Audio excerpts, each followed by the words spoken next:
Ayer ya avanzamos bastante en la pregunta que nos habíamos hecho al comenzar este núcleo temático. Cuando comenzamos dijimos, bueno, teníamos que calcular o obtener información cuantitativa si conocíamos la derivada de una función, ¿sí? Que lo podíamos interpretar, por ejemplo, como la velocidad de un proceso de cálculo. Entonces, lo que nos preguntamos es, bueno, ok, ¿cómo a partir de esa información podríamos obtener cuánto cambiaba lo que estaba cambiando? Ya hicimos ayer un repaso de que si era constante esa velocidad, todo esto se solucionaba, que podíamos aproximarlo, usamos sumas de Riemann bastante fácilmente, tedioso, aburrido, pero se puede hacer. Pero el problema era que no teníamos una forma sencilla de llegar a esa información para cualquier función velocidad. O sea, que si yo obtenía una función cualquiera para esa velocidad o una función cualquiera para integrar, que era el proceso que teníamos que hacer, no lo podíamos hacer. Conocíamos la definición, que era el límite de esa suma de Riemann, pero hasta ahí llegábamos. No teníamos manera de resolver eso. Eso hasta ayer. Ayer encontramos una forma de hacerlo. No muy sencilla, pero la encontramos. Entonces, acá teníamos un poco un resumen en este cuadrito que estoy poniendo ahí. Teníamos un resumen de nuestra estrategia, pero para repasarlo, quiero que hagamos un ejemplo. ¿Sí? Nosotros trabajamos, ¿se acuerdan?, con dos ejemplos. Uno que era una función, que lo que hicimos fue este circuito en este sentido, ¿bien? Pero para hacerlo en este sentido, lo que teníamos que hacer era proponer una función integral, ahora vamos a repasar esto, ¿eh? Proponer una función integral, y ahí nos dimos cuenta que esa función integral se correspondía con una primitiva de la función original, de la función que estábamos queriendo integrar. ¿Se acuerdan que acá teníamos 2x más 1? Y encontramos que la función integral, que nos iba a permitir después encontrar esa integral definida que estábamos buscando, era x cuadrado más x, que tenía como característica que era una antiderivada o una primitiva de los x más 1. Es decir, era una función cuya derivada era la que teníamos al inicio. Entonces dijimos, buenísimo, pues ya con eso, si pudiésemos, si eso valiese siempre, sería un modo bastante sencillo para tratar de calcular integrales. Para ponerlo a prueba, no genéricamente, pero para ver si esa propuesta tenía al menos un cierto sustento, cambiamos la función, ya dejamos de usar una lineal y usamos una un poco más compleja, entonces propusimos una trigonométrica, por ejemplo, coseno de x. Ahí cuando hicimos esto, no circuito, porque cuando quisimos plantear la función integral, el problema era que no teníamos ayuda de la geometría para llegar hasta esta expresión. ¿Bien? Entonces dijimos, bueno, vayamos por el otro lado, intentemos ver si podemos conseguir esta función integral buscando una primitiva, ¿sí?, de esa función coseno. Y ahí nos encontramos con algunos problemas. El primero era que podíamos pensar las primitivas del coseno, es decir, cuáles son las funciones cuyas derivadas son coseno, pero no había una sola, había infinitas. Entonces ahí tuvimos un problema, bueno, ¿con cuál me quedo? Porque yo necesito una de esas. Dijimos, bueno, por suerte son infinitas, pero son más sencillas de pensar todas juntas, porque todas tienen la misma forma más un número. Por ejemplo, en este caso es seno de x más k. ¿Bien? Y después lo que dijimos es, bueno, también vimos por propiedades de las primitivas que había una propiedad súper útil, que era que si conocíamos un punto de paso de la primitiva que buscamos, podíamos definirla. Es decir, que no había más de una primitiva que pasase por el mismo punto. Entonces, buscar era un punto, es decir, un punto de esta función integral que estábamos buscando y que conociésemos. Y dijimos, bueno, tenemos una definición súper útil. Cuando los dos extremos de integración son iguales, el resultado siempre me da 0, por definición. Entonces podíamos usar ese resultado para saber cuál de todos los infinitos k es el que tengo que usar para proponer la primitiva. La primitiva que estoy buscando. Entonces, lo hicimos, lo probamos, nos fijamos si esa primitiva que encontramos parecía responder a nuestra búsqueda, si realmente era el valor de la integral, y vimos que hasta ahí funcionaba. Entonces surgió la pregunta, ¿siempre lo vamos a poder hacer así? Y yo ya les adelanté que la mayoría de los casos, la mayoría de las veces, casi todos los casos, ¿bien? Pero este circuito lo podemos hacer. Hoy lo que vamos a centrarnos es en, primero, que lo entiendan bien, y después tratar de generalizarlo. Entonces, lo que quiero que hagamos ahora, para repasarlo bien y para pensarlo, es resolver una integral. ¿Sí? Un ejemplo. Entonces, voy a agarrar mi... Entonces, buenas. Quiero resolver esta expresión. Estoy haciendo todo lo posible para escribir bien, pero bueno. ¿De acuerdo? Eso es lo que quiero que hagamos. ¿Eso qué es? ¿Qué elemento matemático es? ¿Cómo se llamaba? Integral definida. Bien, la función es una cúbica, pero todo eso es una integral definida. ¿De acuerdo? Si yo resuelvo eso, ¿qué espero obtener? Un número. Un número. ¿Sí? Si existe, no sabemos si existe. Si existe, bueno, sí sabemos si existe. Bueno, más allá de eso, si existe, un número. ¿Podemos asegurar que ese número existe? Sí, que sí. ¿Cómo? ¿Cómo podemos asegurarle a alguien, a una persona, que yo todavía sin saber cómo resolver eso, pero ese resultado existe? Bien, ¿dónde? La respuesta que me dieron fue que la función integrando es continua. Bien. En el 1,2. Bien. Como yo sé que es un polinomio, es una función polinómica, que son continuos en todo su dominio, en el 1,2 es continua, entonces teníamos el teorema, ¿se acuerdan del teorema 1 que vimos? Que decía que si la función era continua, era integrable, es decir, esa integral existía. Así que yo sé que eso tiene un resultado numérico. El problema es encontrarlo, saber cuánto vale. Hasta ahora no sabíamos hacerlo. Podíamos definir eso como el límite de una suma de Riemann, pero eso no nos ayudaba a llegar al resultado. Vamos, con todo esto que vimos ayer, a intentar resolver esa integral. Bien, ¿qué es lo primero que teníamos que hacer? A ver si se acuerdan. Virtuales, presenciales, quien quiera, ¿eh?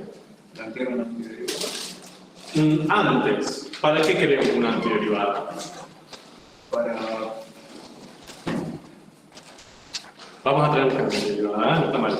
Pero, ¿qué era lo primero que teníamos que buscar a partir de eso para intentar resolver esa integral definida? Fíjense el cuadrito. ¿A dónde teníamos que llegar? Primero, o cuál era nuestro objetivo, ¿qué estábamos buscando en primer lugar? La F sota. La F sota, bien. ¿Cómo se llamaba la F sota? Función integral, ¿de acuerdo? Que básicamente era una función que me iba a permitir obtener resultados integrales, ¿no? Era como la función derivada, era análoga. Entonces, para esta integral definida, yo tendría que plantear primero quién es su F sota. O, mejor dicho, una F sota, una función integral que para mí sea útil. ¿Cómo lo plantearía esa F sota? La que ustedes están buscando.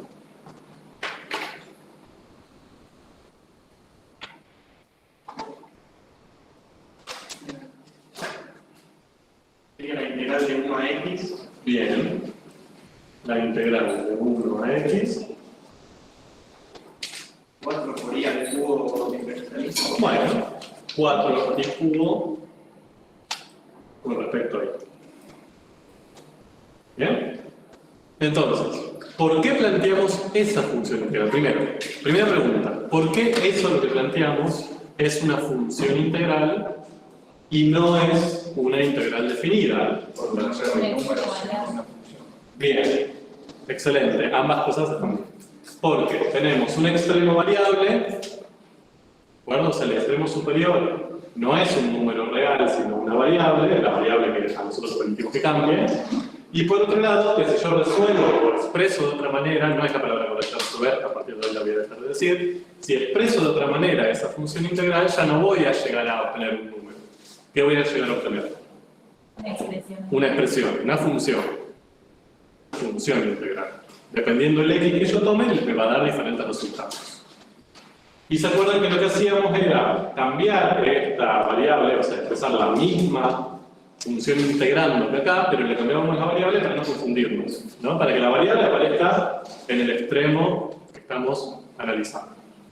Bien, ahora, segunda pregunta. Ya tenemos nuestra función integral, ¿sí? La f sota buscada. ¿Por qué me sirve esta f sota para resolver aquella integral? ¿Bien? ¿Cuál sería la estrategia que voy a usar después, si la encuentro, para poder resolver aquella integral definida? Bien, básicamente, a mí, fíjense, si yo x la reemplazo por 2, es lo mismo que esto, ¿no? Entonces, yo primero la voy a encontrar y después, cuando la encuentre, voy a valorizarla en 2. Y ese número que obtenga va a ser el resultado de esto. ¿De acuerdo?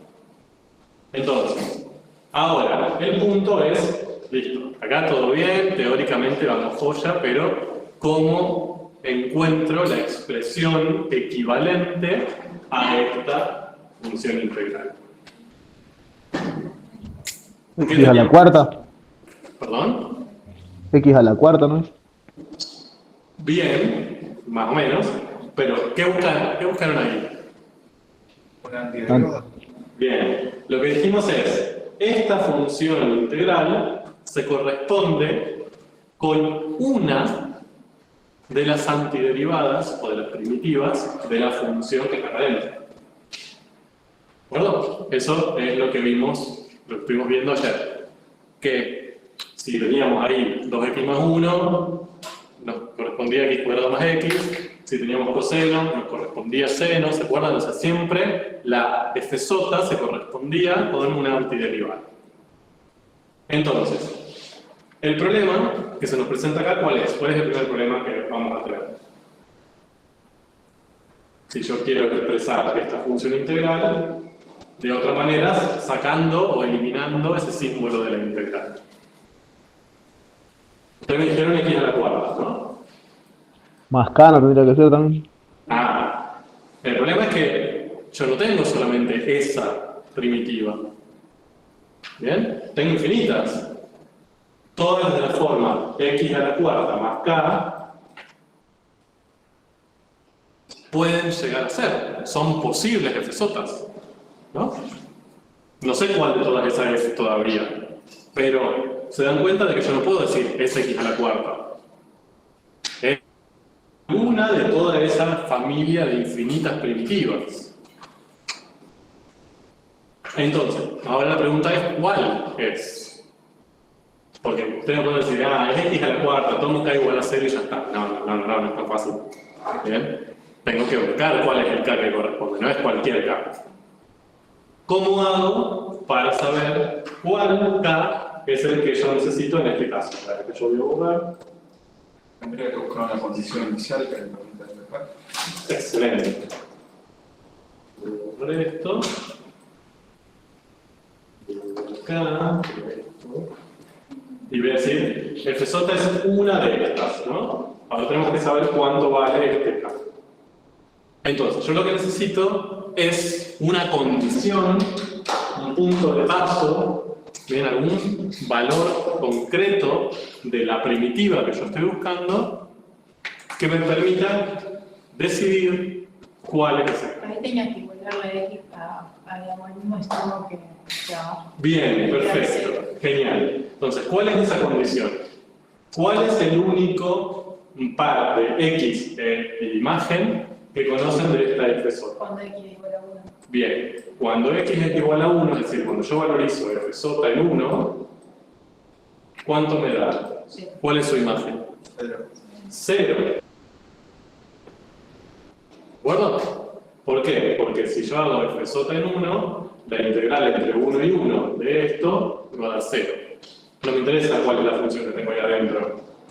¿Sí? Por definición me tiene que dar 0. Entonces, yo ya conozco este punto de paso. para la, ¿verás? Para la x igual a 1, su imagen vale 0. ¿Cómo hago con esto entonces ahora? ¿Cómo uso eso para llegar acá? Y 1 a la cuarta más K igual a 0. Perfecto. Fíjense que FJ tiene esta expresión. Entonces, si FJ en 1 vale 0, esto valorizado en 1 me tiene que dar 0, ¿no? O sea, 1 a la cuarta más K me tiene que dar 0. ¿Cuánto vale K? 1. No. Menos. Menos 1. ¿Bien? Le elegí este ejemplo porque, para que vean que K no siempre vale 0. En los otros dos ejemplos valió 0, pero por casualidad, ¿no? Acá obtuvimos que la K que nos corresponde es menos 1. Entonces, en definitiva, la FJ que yo estoy buscando, ¿sí? De todas las primitivas, ¿cuál es? Tengo que usar Pues tiene que ir a la cuarta más. menos. X a la cuarta menos 1. ¿De acuerdo? Entonces, fíjense, yo lo que hice fue buscar todas las primitivas de la función integrando, que son x a la cuarta más k, y usar la condición de que cuando los extremos son iguales me da 0, para poder ver cuánto tiene que valer k en este caso, para poder ayudarme a resolver esa integral infinita. A partir de ahí vimos que la FJ, la función integral que yo tengo que usar, es x a la cuarta menos 1. Ahora, entonces, yo lo que quiero hacer es resolver esta integral definida. ¿Cómo hago? ¿Qué tengo que hacer? Esto aquí es igual. Lo tengo que reemplazar en 2. Bien, esto es la función integral, la FJ, en 2, ¿no? Es decir, es la función integral, pero con su extremo superior valiendo 2. Entonces sería f en 2. O sea, 15. 2 a la cuarta menos 1, ¿no? Sería 16 menos 1, 15.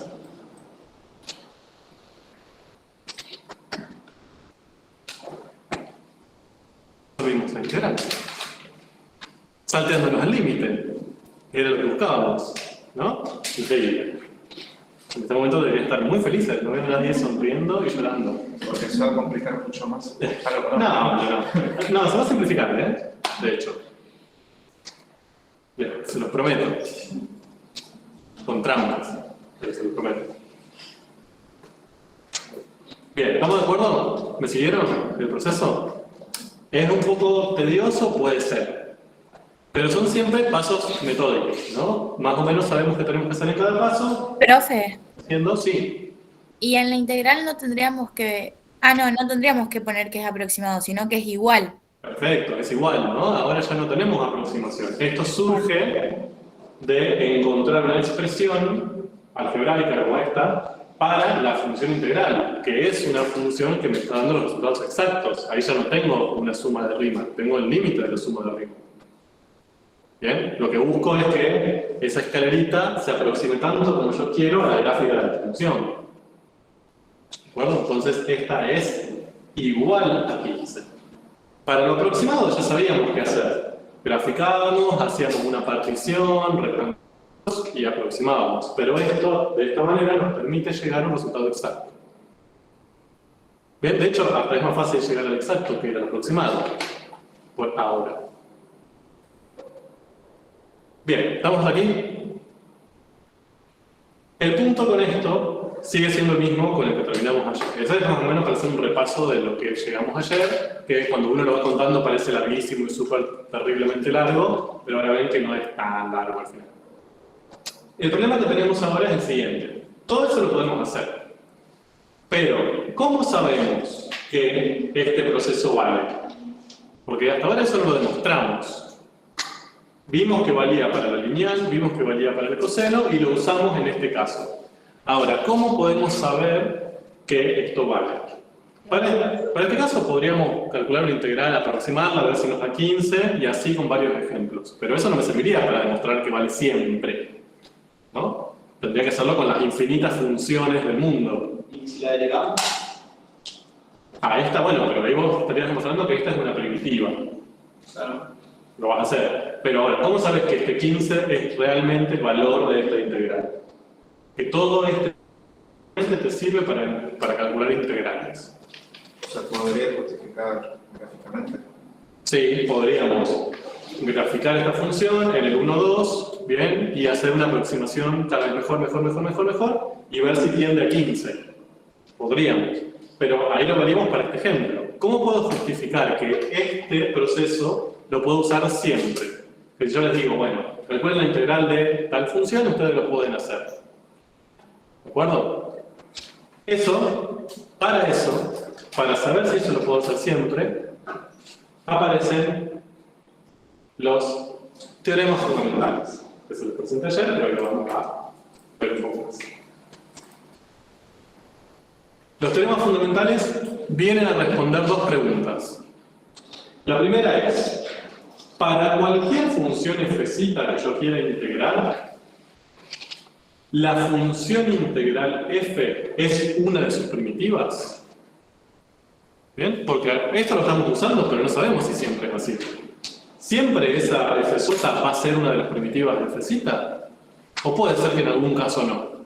Quizás si f sea logaritmo de x a la x, justo en ese caso no. ¿Cómo sé? Supongamos que la respuesta es sí. La segunda pregunta es, bueno, acá nosotros pudimos hallar k. ¿Siempre vamos a poder hallar k? ¿Siempre vamos a tener una manera rápida y adecuada para hallar k? ¿O puede haber casos donde hallar k no es tan directo? Como el que vamos a hacer. Entonces, lo que estamos queriendo hacer acá, para que nos guiemos, es generalizar. Es decir, que este proceso que acabamos de usar, ver si podemos asegurar que vale siempre. Es decir, que no me voy a tener que andar pensando de, che, ¿puedo hacer esto? ¿Realmente puedo usar esta propiedad o no? ¿Bien? Entonces, acá aparece el primer teorema para responder esa primera pregunta, y aparece el segundo, que no está escrito ahí, pero bueno, el segundo para responder la segunda. Vamos con el primero. ¿Qué dice el primer teorema fundamental del cálculo integral? Que no lo voy a demostrar, tienen la demostración en el libro, no tienen por qué estudiarse de memoria la demostración del teorema, está, si la quieren ver, si la quieren entender, vienen a la consulta, la charlamos, pero a mí lo que me interesa del primer teorema es que, primero, sepan qué quiere decir, segundo, que reconozcan lo hermoso que es. Primer teorema. Si f es continua en un intervalo cerrado a b, entonces su función integral f es derivable y la derivada de f es f. ¿De acuerdo? Fíjense que eso es equivalente a decirlo de abajo. No son dos primeros teoremas, es el mismo, solamente que escrito de dos maneras equivalentes. Si f es continua en AB, entonces su función integral f, hasta ahí vamos igual, es una primitiva de f. ¿De acuerdo? Entonces, vuelvo para atrás. ¿Qué me responderían a esta pregunta? La pregunta es, ¿para cualquier f su función integral f se corresponde con una de sus primitivas? ¿Ustedes qué me dirían? No siempre. Bueno, ¿sí o no siempre? No es lo mismo. Sí, porque f... Sí. Entonces no siempre. ¿Qué condición le tengo que pedir a f? Que sea continuo. Que sea continua. ¿De acuerdo? Entonces, la respuesta a esta pregunta, que es casi obvia, porque ya sabíamos que necesitábamos continuidad para trabajar con integrales, sin preocuparnos, pero acá me lo pone directamente, me pega un cachetazo, que dice, bueno, ok, eso lo vas a poder hacer. Tranquilo. Todo esto lo podés hacer, respirar. No vas a tener que complicarte la vida. Siempre y cuando estés trabajando en una función continua en ese intervalo. ¿Bien? Entonces, si yo acá f es, no sé, un polinomio, estoy tranquilo. Tengo 1 sobre x. ¿Voy a poder integrar 1 sobre x? Sí, pero en un intervalo que no sea que Bien, exacto. En cualquier intervalo que no incluya 0. ¿No? Puedo integrarlo, sí, entre la integral entre 3 y 7 de 1 sobre x lo voy a encontrar. Ahora, entre menos 1 y 8 no. ¿Sí? Porque ahí ya tengo una discontinuidad. Entonces, no puedo aplicar este teorema, no puedo asegurar que f(, en el caso de que exista, sea una de sus primitivas. Ya no voy a poder seguir este camino. Eso no significa, no estoy diciendo que no exista, que no exista otra manera de hacerlo, por ahí va por otro lado. Simplemente que tiene esta estrategia. ¿De acuerdo? Bien, entonces lo que me dice es, eso lo van a poder hacer. Si conocen f(, van a poder encontrar su función integral buscando una primitiva. ¿Sí? Fíjense, lo que les está diciendo es, la función integral es una primitiva. ¿Qué pregunta nos surge ahí? ¿Cuál es el primitiva? ¿Cuál? ¿No? El primer teorema nos dice, tienen que buscar una primitiva. ¿Todo bien? Ahora, ¿cuál? Hay infinitas. ¿Cuál de todas elijo? Entonces, eso es lo que me pregunta la segunda pregunta. ¿No? El primer teorema me asegura que hasta acá llego. Busco las primitivas. Ahora la segunda pregunta es, bueno, ¿cuál de todas? Entonces ahí aparece el segundo teorema fundamental de cálculo integral. ¿Sí? Que dice lo siguiente. Si f(, es continua en AB y P es una de sus primitivas, leamos bien, es una de sus primitivas, cualquiera, entonces su función integral es esa primitiva en el extremo inferior. ¿Ok? Ok, este ya ahí rompe un poco la neurona la primera vez que lo vemos, pero van a ver que es hermoso. Nosotros, para calcular la integral, antes lo que hicimos fue buscar todas sus primitivas, ver la condición de que si los extremos son iguales, eso me daba 0, y a partir de ahí sacar k. ¿Se acuerdan? El segundo teorema me dice, sí, ok, lo puedes hacer. ¿Bien? Pero hay una manera más sencilla. O al menos hay otra estrategia para llegar a esa función. Volvemos al ejemplo. Yo tengo que resolver, o tengo que encontrar f(, voy a hacer lo mismo que antes, entre 1 y x, de 4 y cubo con respecto a x. Entonces, lo que me dice el segundo teorema es, bueno, vos lo que tendrías que buscar es a P. ¿Quién es P? Una de las primitivas que estoy buscando. Una cualquiera, la primera que encuentres. ¿Sí? No hace falta que sea la que vos estás buscando, cualquiera. Por ejemplo, ¿qué me diría? X a la cuarta más 3. Bueno. Un promedio. X a la cuarta más 5,5. Bien, me dijeron más 5 más 6, así que tomé el... Entonces, de todas las posibles primitivas de esta función integrando, yo elijo una. X a la cuarta más 5,5. ¿Sí? Entonces, el segundo teorema me dice, bueno, siempre yo te aseguro, siempre y cuando f sea continua, obvio siempre el de hipótesis es la misma, que la que vos estás buscando es la resta entre esta que vos elegiste y esa misma, pero aplicada en C, que C es el extremo inferior de la función integral. ¿De acuerdo? Entonces, yo lo que tendría que hacer ahora sería esta P, aplicarla en ¿qué? En 1. ¿Cuánto da? ¿A qué es igual P en 1? X a la 4 más 5,5 menos... No, sí, como 6. Bien, sería aplicar el número, ¿no? 1 a la cuarta más 5,5. O sea, 1 más 5,5. 6,5, ¿no? Entonces, lo que dice el teorema es, bueno, la f que vos estás buscando, o sea, de todas las primitivas, la que estás buscando es esto menos esto. ¿Sí? Sería x a la cuarta más 5,5. Ya, mi probabilidad está disminuyendo exponencialmente. Es esto menos p en el extremo inferior. O sea, esto aquí es igual. X a la cuarta menos 1. X a la cuarta menos 1. Y llegué a la f sota a la que llegamos antes, ¿se acuerdan? Por otro método, pero llegamos. No es tanto otro método, ¿eh? O sea, viene de lo mismo que hicimos antes. Pero esta es una forma como más metódica, más cómoda de llegar a f sota.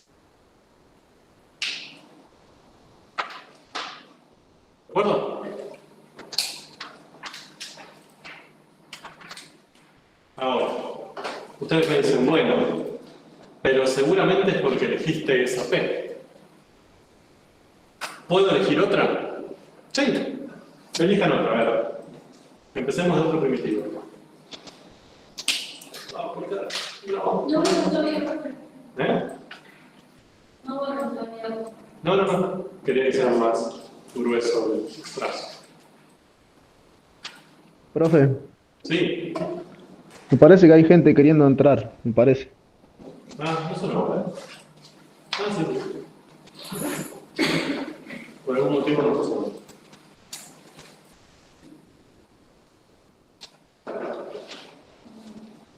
Si pasa otra vez, avísenme.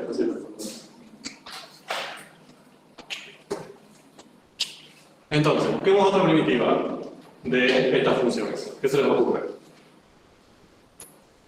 P3. ¿Cómo? No, otra primitiva directamente. En vez de usar esta, usemos otra. X a la 4 más 3. Sí, nada, qué aburrido. ¿No? Y a la cuarta menos raíz de 2. Porque no les gustan los números racionales, ¿eh? Cuando nos aparecen los números racionales, como, listo, acá cambió todo, ya está, renuncio, me voy a estudiar otra cosa. Entonces, fíjense que el teorema les dice que ustedes tienen que usar una de sus primitivas. O sea que también podría usar esta.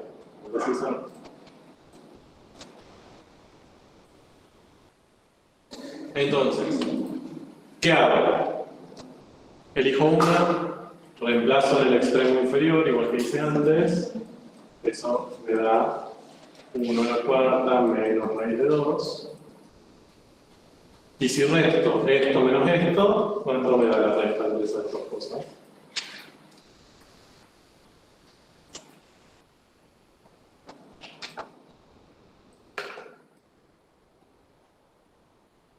¿Cuánto es? X a la cuarta menos raíz de 2 menos 1 a la cuarta, o sea, 1 menos raíz de 2. ¿Qué va a pasar ahí?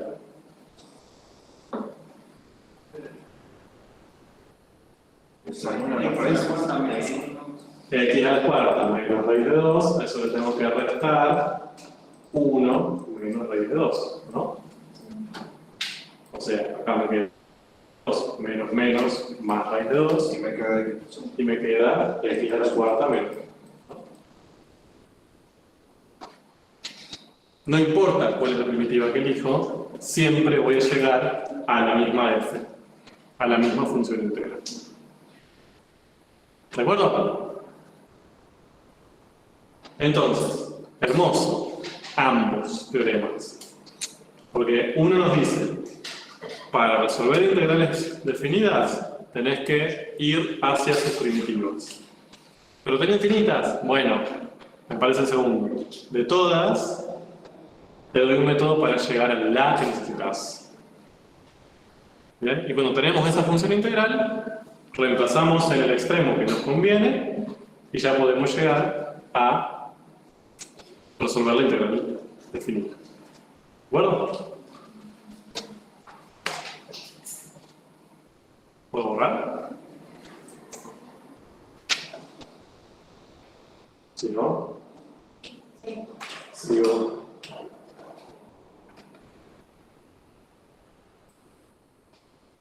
Y fíjense, como propiedad,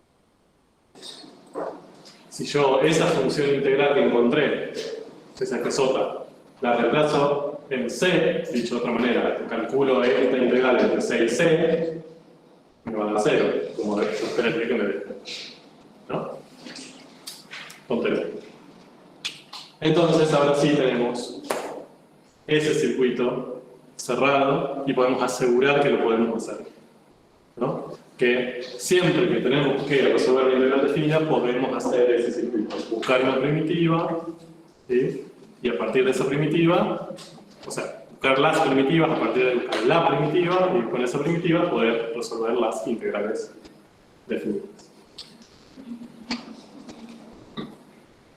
Eso es lo que ustedes tienen ahí de manera genérica, ¿no? Para encontrar esta fsota, busco todas sus primitivas, utilizo una condición inicial y a partir de ahí hallo quién es fsota para poder resolverlo. Acá lo que tienen también es un ejemplo, es lo mismo que venimos haciendo, Tenemos que resolver esa integral, busco todas las primitivas, x al cubo más k, pero mi segundo teorema me dice, no necesitas todas, necesitas una. Bien, de todas las que tiene, encontrar una sola. Bueno, si tengo 3t al cuadrado, una primitiva es x al cubo. Después, ¿qué hago? Eso menos la primitiva en el extremo inferior. ¿Sí? O sea, esa primitiva en el extremo inferior me da 8. Entonces, la fsota que vos estás buscando es x cubo menos 8. Punto. ¿Cuánto nos llevó? 3 segundos y medio.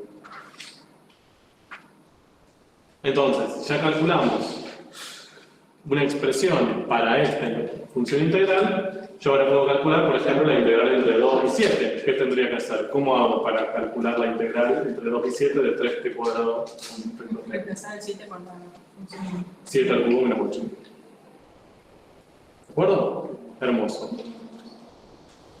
Sigo sin verlo llorar, así que supongo que no entendieron. Bien. Entonces, ahora lo que vamos a hacer acá, esto voy a pasar rápido porque es lo mismo repetido por enésima vez. Voy a intentar resolver esta integral. Lo primero que tendría que hacer sería calcular su función integral, ¿no? Fsota. Lo que vamos a empezar, no sé si... Profe, Sí, si tiene una expresión equivalente, ¿también sería una primitiva? Por ejemplo, x a la sexta sobre x al cubo. sí. En realidad lo que tenés que ver es que el dominio sea el mismo. Si no te afecta el dominio, sí. O sea, que no solo la ley sea equivalente, sino que comparta el dominio, si no, no sería la misma función. ¿Ok? Bien. Sí, profe, gracias. Entonces, ahí lo que yo tengo es, quiero resolver esta integral definida y acá abajo lo estoy generalizando, ¿no? O sea, quiero encontrar la integral de f entre a y b. A eso. Bueno, entonces, el primer paso que dijimos que teníamos que hacer, ¿cuál era? Encontrar su función integral correspondiente, ¿no? Es decir, la integral de esa misma función entre 2 y x ahora. ¿Cómo quedaría en este caso esa fsota? Díganmela en palabras. Para este caso general.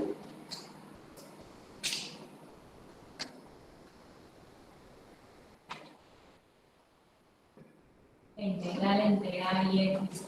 Bien, la integral de f entre a, porque a es el extremo inferior, que debería mantenerse, ¿sí? Y en el extremo superior, x.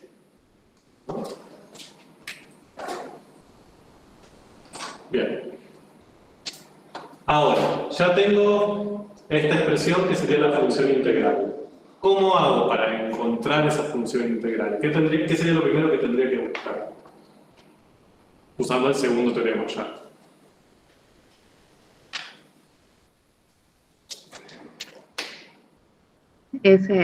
Punto 3.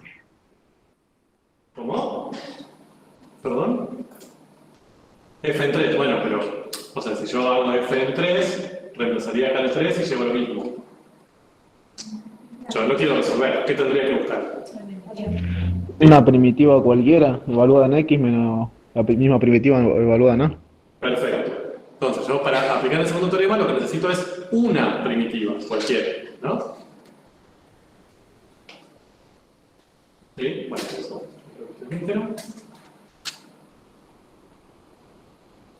Bueno, yo me salté 2 pasos. O sea, lo que tendría que hacer sería buscar una primitiva cualquiera, por ejemplo, x cubo, evaluarla en el extremo inferior y restar. Eso es lo que me decía el segundo teorema, ¿no? Entonces, en este caso sería x al cubo menos 2 al cubo. ¿Sí? No vamos a preparar. Entonces, eso, genéricamente, ¿yo qué tendría que hacer? P en X, una primitiva cualquiera en el extremo superior, menos una primitiva cualquiera en el extremo inferior.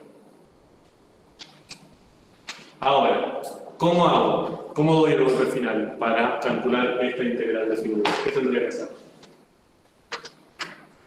Acá arriba.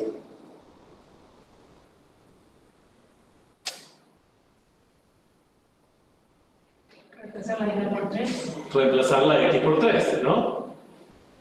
Valorizar esta función integral en el extremo superior. Tendría que ser f en 3, ¿no? Que es 3 al cubo menos 8, 19. Y ahí terminé. En el caso inferior, ¿qué tendría que hacer? Reemplazar f por b. Bien, en este caso tendría que reemplazar x por b, ¿no?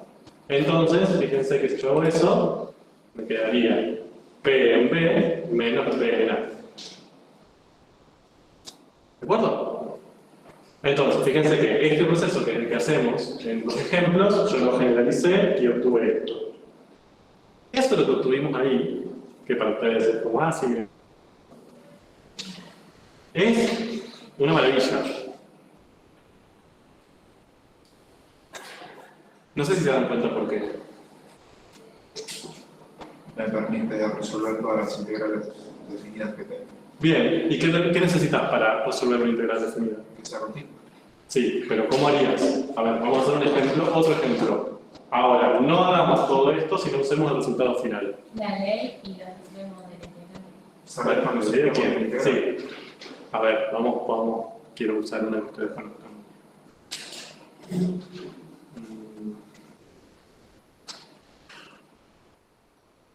Esa es demasiado fácil.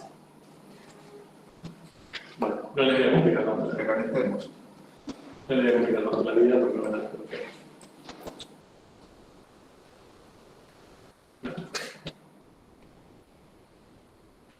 Al revés.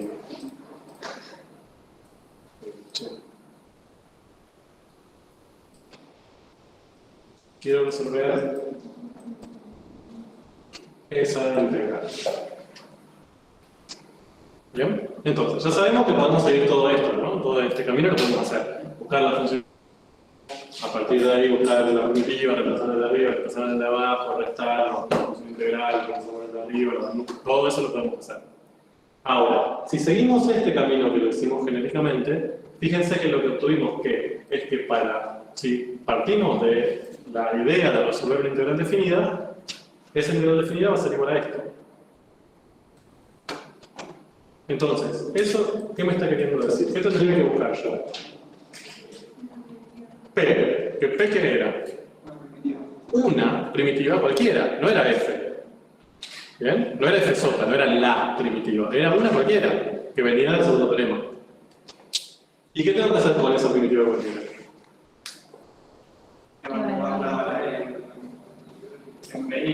Bien, evaluarlo en el extremo superior, en el extremo inferior y restar. Se papa. ¿Qué primitiva conozco de 6x a la quinta? Y van a ser. Por ejemplo, x a la sexta. Podrían darle un montón más, ¿no? No sabemos si esa es la f sota. Podríamos hacer todo el camino para saber si es f sota. No nos interesa. Yo necesito una primitiva cualquiera. Entonces, que ya la tengo, ahora ¿qué tengo que hacer? Evaluar eso en 1, o sea, sería 1 a la sexta, menos eso en menos 2. Menos 2 a la sexta. Hago esa cuenta y ya está. Resolver integral. ¿De acuerdo? Fíjense que al generalizar esto a todo el camino que hicimos, llegamos hasta un resultado mucho más simple todavía que antes. O sea, ni siquiera tengo que pasar por f sota. Simplemente con conocer una primitiva cualquiera, reemplazo en el extremo superior, reemplazo en el extremo inferior, resto y ya resolví la integral. Les prometí que se iba a simplificar más. La primitiva debería ser siempre constante porque no es constante. Es una primitiva. De hecho, esta primitiva tiene una constante. ¿Qué constante tiene? 0. Vos podrías haber elegido más 8, por ejemplo, o menos 36. Pero como acá te da el menos 36 y acá también se van a restar, se van a cancelar. ¿De acuerdo? Por eso no necesito, esa constante no me afecta. ¿De acuerdo? ¿Me siguieron? ¿Comprenden la magia de la facilidad que empezamos planteando este problema como rima, hicimos una partición, buscamos como puntos muestra, hicimos aproximaciones parciales, después planteamos límites, pero después suma de rima, dijimos eso no se puede hacer, ¿verdad? Y ahora llegamos que para resolverlo lo que no tenemos que buscar es una primitiva de adentro, reemplazar 2 veces, restar. Increíble. Bien, esto que le acabo de mostrar, que es súper sencillo y lindo y hermoso, fue algo que surge a partir de las investigaciones de un señor llamado Eduardo Barrow. No, mentira, se llama Eduardo, pero sí, es Eduardo. Entonces se le suele llamar regla de Barrow. ¿Sí? No es un teorema, o sea, no tiene como una demostración formal, porque es simplemente aplicar el segundo teorema con el extremo igual a b. ¿No? Entonces se dice que es un corolario, palabra muy bonita, que significa no te da para el teorema, pero casi. ¿No? O hay un teorema más grande que te incluye. Ese sería como... Entonces esa es la regla de Barrow. Y es una forma hermosa de resolver ese tipo de integrales. ¿Cuál es la condición que tiene que cumplir, que se tiene que cumplir para que yo pueda aplicar la regla de Barrow? Que sea continua. Que sea continua. ¿Por qué? Bien, ¿y de dónde me pedían que sea continua? Teorema Para 1. sacar función integral. Bien, básicamente hay los dos teoremas, ¿no? En los temas fundamentales, el primero y el segundo tema fundamental me pedían que sea continua. Y la regla de Barrow no es más que aplicar esos teoremas. Por eso, para aplicar la regla de Barrow, sí necesito que en el AB f sea continuo. Si no, caos. Bien. Entonces, fíjense que, en la historia, fíjense que, ¿cuál es el paso más difícil para ustedes ahí?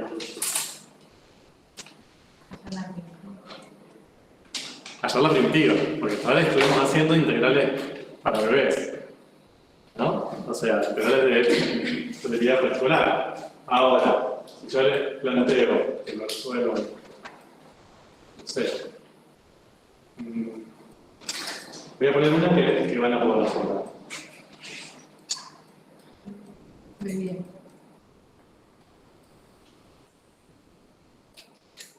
Esa integral. Que lo van a poder resolver, de hecho, pronto. Pero, si ustedes dicen, bueno, voy a aplicar la regla de Barrow. Necesito una primitiva, ¿no? En función que si yo la derivo, obtengo x al cubo por coseno de x a la cuarta. ¿Cuál? Hay que hacer integración por partes. X a la cuarta sobre 4, profe, por seno de x, por x a la 5 sobre 5. Por coseno de x. Acuérdense que eso no valía. que si acá había una suma o una resta, sí podía distribuir, entre comillas, la integral. Pero si había un producto, no. Ah, claro, claro. Y no solo eso, a ver, si ustedes dicen, bueno, quizás puede ser esa, ¿cómo se dan cuenta? A ver, ustedes dicen, a ver, es x a la cuarta sobre 4 más por coseno de x a la quinta sobre 5. ¿Cómo harían para saber si esa es una primitiva que pueden usar? Bien, derivan esto y se fijan si les da esto, ¿no? Si les da, si la derivada de esto es esto, entonces es una primitiva y listo. Pero bueno, van a ver que si derivan esto, no les da x al cubo por coseno a la cuarta, por coseno de x a la cuarta. ¿Cuánto está dividido por foto? Estaba dividiendo por foto. No importa, no es. Eso es porque era X sobre N menos más 1 y abajo. Con eso del profe de aula no me voy a meter. Son las diferentes formas que tenemos para llegar, ¿no?, a las primitivas. A lo que voy es, hay funciones que no es tan fácil, tan obvio cuál es su primitiva. Las que estuvimos usando hasta ahora eran obvias porque yo las elegí obvias, ¿no? Soy bueno, muy en el fondo soy bueno. Pero hay veces que no vamos a tener esa posibilidad. ¿Bien? Que veamos así fácilmente y digamos, ah, claro, la primitiva es tal. Entonces, ahí aparece todo un nuevo mundo en las matemáticas que se llaman los métodos de integración. ¿Qué son los métodos de integración? Simplemente una serie de libros de autoayuda para que encuentren bien primitivas. ¿Bien? Hay veces que la van a poder hacer a ojo, como las que estuvimos trabajando hasta ahora, pero hay veces que no. Y que hay métodos que ustedes, si lo van aplicando y lo van entendiendo, pueden llegar a encontrar una primitiva. Hay veces que esos métodos no les van a servir y que no van a poder encontrar primitivas, más allá que existan, no las van a poder encontrar. Y hay veces que no existen. No es que ustedes no pueden encontrar, directamente la primitiva no existe. ¿Sí? Entonces, bueno, ¿qué le vamos a hacer? Depende. Pero a lo que voy es, lo que quiero que se lleven de esto es, la regla de Barrow es hermosa. Si yo ya tengo la función integrando, conozco la función integrando, con solo conocer una primitiva, ya puedo integrar. El problema es conocer esa primitiva. Entonces ahí las primitivas empiezan como a tener un rol protagónico en esta resolución. Por eso aparece una tercera definición de integral, que es la de integral indefinida. Bien, para diferenciarlas de las integrales definidas, que ¿cómo se definían? Te daba un número. Sí, daban un número, pero ¿cómo se definían? ¿Eh? No intervalo continuo. Sí. ¿Y cómo se definían? El límite de la suma. El límite de la suma de arriba. ¿De acuerdo? En un cierto intervalo, el límite de la suma de arriba, bueno, esas eran las integrales definidas. Que nos dan un número que son las que estamos queriendo calcular, ¿no? Después definimos las funciones integrales, que dijimos que se diferenciaban con que uno de los extremos era variable. Y ahora aparecen las integrales indefinidas. ¿Qué son las integrales indefinidas? Todas sus primitivas. Así de simple. Lo que tengo que hacer es calcular la integral indefinida de una función, simplemente lo que me están pidiendo es que encuentre todas sus primitivas. Nada más. Y el simbolito, fíjense que es el mismo que venimos usando, pero ¿qué diferencia ven? Que no tiene extremos. ¿Sí? Que no tiene ni A, B, A, E, que no tiene nada. Por ejemplo, si yo les digo, calculen la integral indefinida de 4x al cubo y tienen que resolver esa integral indefinida, ¿qué van a obtener como resultado? A la cuarta más C. Bien, x a la cuarta, que sería una de sus primitivas, pero fíjense que la definición me pide todas. ¿Cuáles son todas sus primitivas? Bien, solíamos usar más k, bien, pero acá se le suele reemplazar la k por 1. No sé si escuché, pero increíble. A esa C se le llama constante de integración.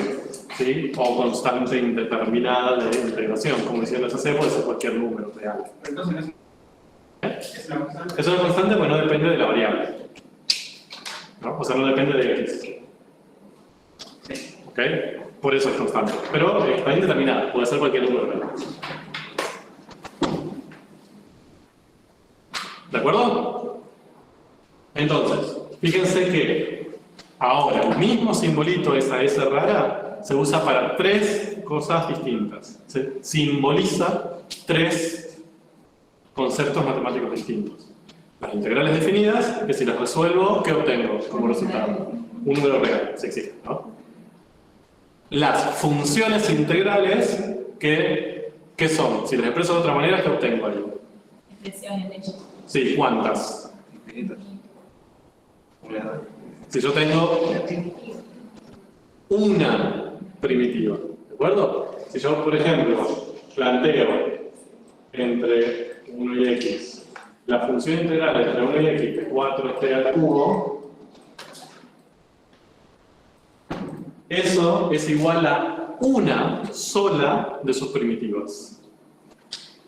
¿De acuerdo? Puedo buscar la familia y después ver cuál es la que, si reemplazo el k, justo me da esa. Pero es una sola de las primitivas, que era la expresota que estábamos buscando antes. Mientras que la integral indefinida, si la resuelvo, Una familia una familia de funciones. ¿Cuántas funciones obtengo? Infinitas. ¿De acuerdo? Entonces, ¿ven esa diferencia? Con la integral definida obtengo un número, con la función integral obtengo una sola función, que es una primitiva, y con la integral indefinida encuentro infinitas primitivas, que difieren todas por una constante indeterminada. Sabemos, pero son infinitas. Bien. Acá hay algunas preguntas que ya se las respondí porque soy una persona ansiosa. Entonces, ¿siempre nos será inmediata la forma de pensarlas? No, ya vimos que hay ejemplos que no es tan fácil ver cuáles son primitivas. ¿Y siempre podemos encontrar, siempre existirán las primitivas? No. Hay algunas funciones que no tienen una primitiva algebraica. ¿Sí? No me voy a meter mucho en ese tema. En el libro tienen ahí una descripción de cuáles sí, cuáles no, cómo se puede resolver esos casos, que en esos casos recurrimos a la computadora, más que nada, no lo podemos hacer con los papel. Pero sepan que no siempre existen las primitivas. En los casos que nosotros les vamos a proponer a ustedes, sí. Pero ya. O mejor dicho, si les decimos que busquen las primitivas es porque existen, no somos primitivos. Por ahora. No nos presionen, podemos. Pero por ahora no. Bien.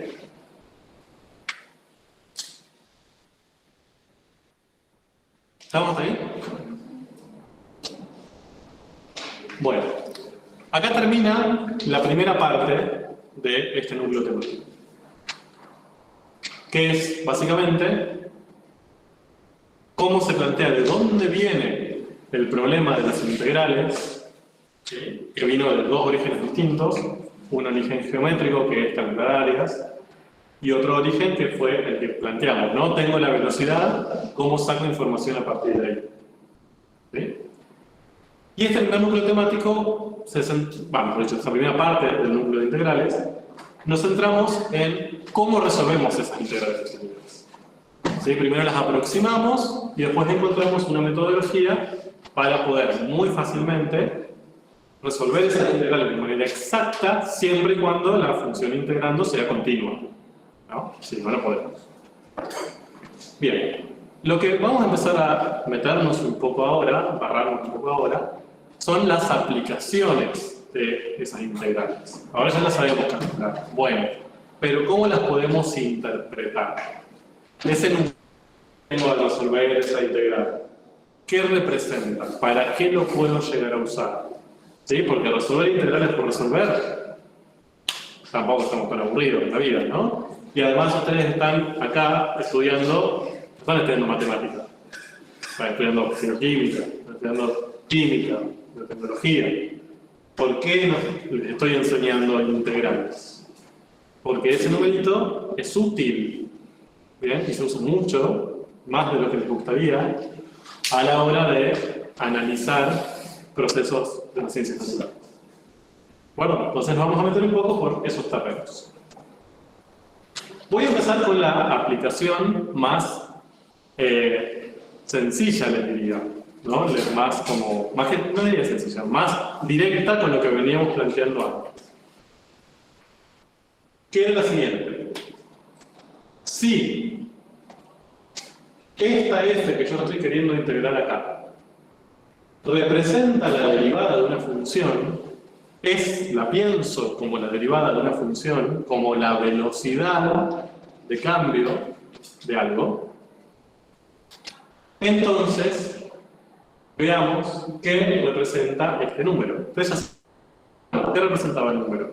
Ese número que obteníamos al integrar. Sería la variación de la variable dependiente de la función original. La variación de la variable dependiente de la función original. Perfecto. Bien. Vamos con un ejemplo. Si yo lo que estoy integrando es entre 1 y 4, la derivada de la temperatura en función del tiempo, es decir, lo que estoy queriendo calcular es esa integral definida, ya no de una función cualquiera, no de una f, sino específicamente de una función que representa la velocidad a la que cambia la temperatura de una torta en el horno. ¿Bien? Conozco esa función, conozco t', pero yo no conozco t. ¿Sí? ¿Qué va a representar ese número? Entonces, fíjense, si yo uso la regla de Barrow, ¿cómo tendría que hacer para poder resolver esta integral? ¿Qué tendría que buscar? Una de las primitivas y después la reemplazada. En 4 y 1. Bien. Tengo que buscar una primitiva de t', ¿sí? Cualquiera, y después reemplazo 4 y 1 el resto. ¿Cuál es? Díganme una primitiva de t'.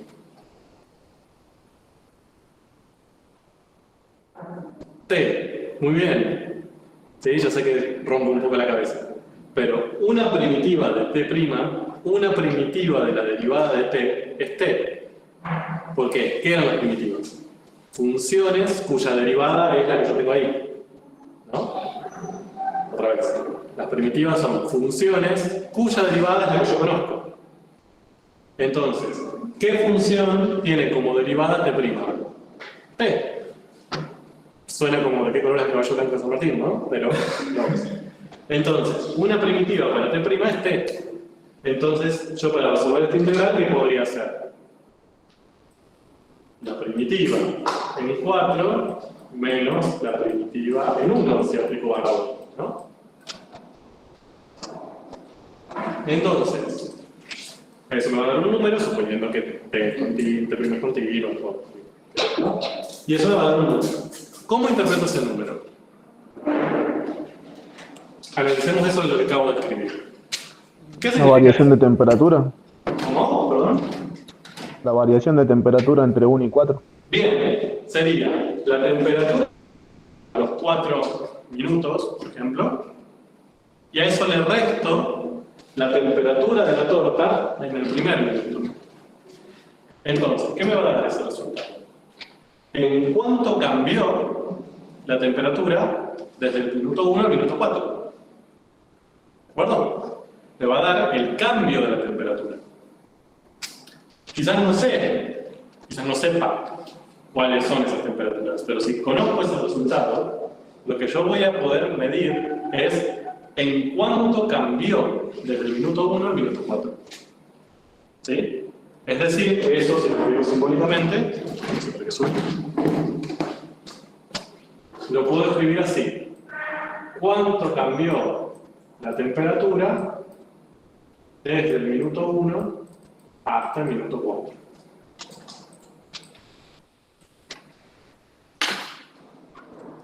¿De acuerdo? Entonces, si generalizo, lo que puedo decir es la integral definida de una razón de cambio de algo, de una cierta magnitud que está cambiando, la puedo interpretar como en cuanto a esa magnitud, ¿sí?, en ese intervalo de tiempo. Otra vez. La integral definida de la razón de cambio de una magnitud, o de la velocidad a la que cambia esa magnitud, es el cambio de esa magnitud en ese intervalo. ¿Sí? Para yo pensarlo así, ¿qué tiene que haber acá dentro? Necesariamente. ¿Qué tengo que estar integrando para pensarlo de esta manera? Cualquier función. Bien, una función continua y que yo la pueda pensar como la derivada de algo. ¿De acuerdo? Si yo estoy integrando x a la cuarta, bueno, sí, ok, la voy a poder integrar. Esta interpretación la puedo usar cuando lo que yo estoy integrando sé que es, o sé que lo puedo pensar como la derivada de una función. Entonces, lo que estaría calculando, puedo interpretar el resultado como el cambio de la función original en este intervalo. ¿Ok? Entonces, supónganse que yo les digo, les doy este dato. Sigo con mi torta, ¿no? T lo mido en minutos.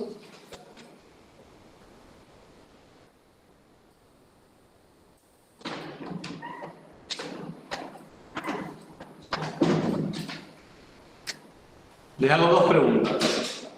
¿Sí? Ese es el dato que yo les doy. La integral entre 2 y 8 de t' de t es 3,2. Les hago dos preguntas. Primero, me pueden responder en el orden que quieran. ¿Qué unidades podría tener ese 3,2? ¿Sí? Ya que están cursando física, deben estar re molestos con las unidades. O ya lo empezaron a empezar. ¿Qué unidades va a tener ese número? Podría. ¿Y qué representa? ¿Cómo puedo interpretarla? Bien. Sí. ¿No sería grado por segundo, o sea, grado por el tiempo? No. Esa sería la derivada. Claro. La derivada, esta función, las imágenes de esta función, tendría unidades grados sobre segundo, por ejemplo, o grados sobre minuto. ¿No? Porque es una derivada, es un cociente de temperatura sobre tiempo. ¿No? Ahora, este resultado, que es el resultado de la integral de esa derivada, yo lo puedo interpretar siguiendo esto que escribí ahí. Ese 3,2 sería, en definitiva, ese delta t, ¿no? Entonces, ¿cómo lo puedo interpretar? ¿Cómo lo puedo pensar a ese 3,2? Como la velocidad de cambio. No, la velocidad de cambio está acá. Entre el minuto segundo 2 y el minuto segundo 2. Bien, fíjense, es ¿cuánto cambió quién? La temperatura, no la velocidad. ¿No? La velocidad está dentro de la integral. ¿Cuánto cambió la temperatura en este periodo de tiempo? En este caso entre 2 y 8. ¿Sí? Es decir, ese 3,2 es un cambio en la temperatura. No es una velocidad de cambio. Entonces yo podría decir son 3,2 grados. Y digo, entre el minuto 2 y el minuto 8 de cocción, la temperatura cambió 3,2 grados. ¿Sí? ¿Qué le pasó a la torta entonces? Se calentó. 3,2 grados. Ya, 3 grados para que se calentó. Aumentó su temperatura en 3 grados. Ahora, ¿qué tendría que haber pasado si mi conclusión hubiese sido la torta se enfrió? Me tendría que haber dado negativo. ¿Bien? ¿Qué significa que 3,2 me haya dado positivo? Significa que este término es mayor que este. ¿No? Para que la resta me dé positivo. Dicho de otra manera, la temperatura final tiene que ser sí o sí mayor que la temperatura inicial. ¿De acuerdo? Entonces, si este delta me da positivo, lo que me está queriendo decir es que la temperatura final es mayor que la inicial, que hubo un proceso de aumento de la temperatura a medida que pasó el tiempo. Si me da negativo, al revés. ¿Y si no cambia? No hay variación en la temperatura. ¿Le tendría que haber dado? ¿Eh? Sí. Sí. ¿De acuerdo?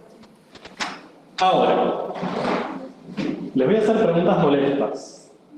¿Sí? Porque esto suele confundirlos. La interpretación no es más que lo que acabamos de decir, ¿eh? Pero hay veces que hacemos unas preguntas que nos colocan y terminan haciendo cualquier cosa. Una es, ¿a qué temperatura empezó? O sea, ¿qué temperatura tenía la torta en el minuto 2? ¿Seguros? No, podría ser la del ambiente. Lo podemos reemplazar en el intervalo. Sí, pero con los datos que tiene. ¿Qué temperatura tiene la torta en a los 2 minutos? Tenemos que saber la función integral para saberlo. Ustedes no saben nada, son datos. Claro. Eso No saben. sabemos. ¿De acuerdo? O sea, no saben cuál es la temperatura de los 2 minutos.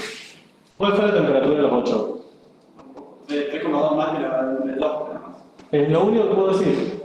No sé cuándo fue. Sé que es 3,2 grados mayor que cuando tenía 2. A los 2 minutos. ¿No? Nada más. Esto no me permite conocer valores de T en 2 o de T en 8. Ni siquiera de T' en 2 ni de T' en 8. Lo único que puedo asegurar es que aumentó 3,2 grados. O sea que del minuto 2 al minuto 8 la temperatura aumentó.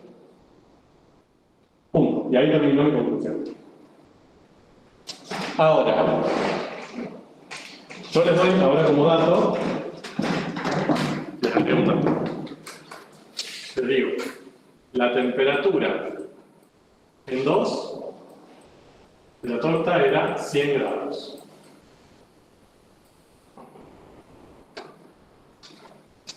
Entonces, ¿qué me pueden decir?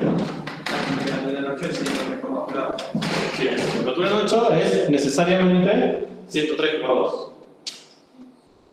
¿De acuerdo? Aumentó 3,2 grados desde ese momento hasta los 8 minutos. ¿Cuál es la temperatura a los 4 minutos?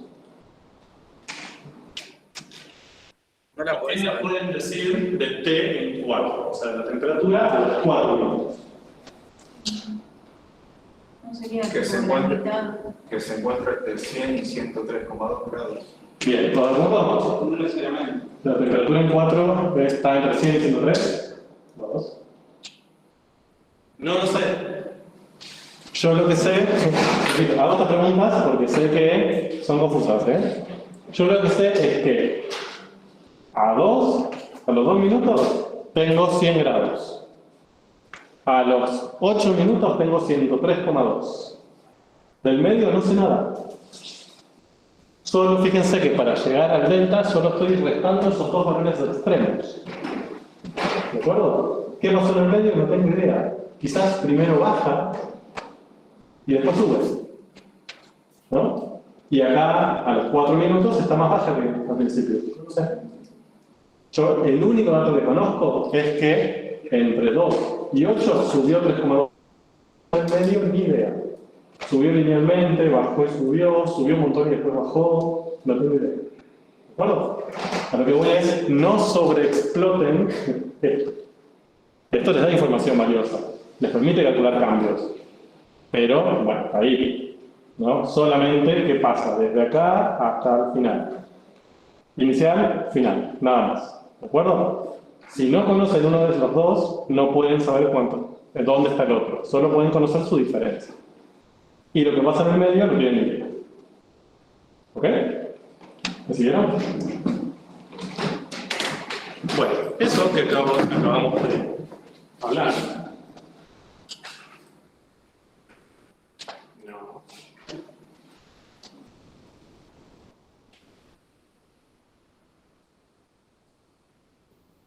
No. ¿Qué? Si F representa la razón de cambio en cierta magnitud, y esto funciona, si no lo prendo no funciona nunca,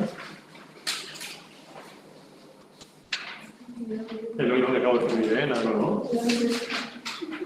Lo podemos definir, lo podemos resumir en esa frase. La integral definida de una razón de cambio es el cambio total durante el intervalo de integración. ¿no? Así como lo tienen en el libro, pero es lo que quiero que más o menos entiendan, no solo esa frasecita, sino que cómo se trabaja con eso.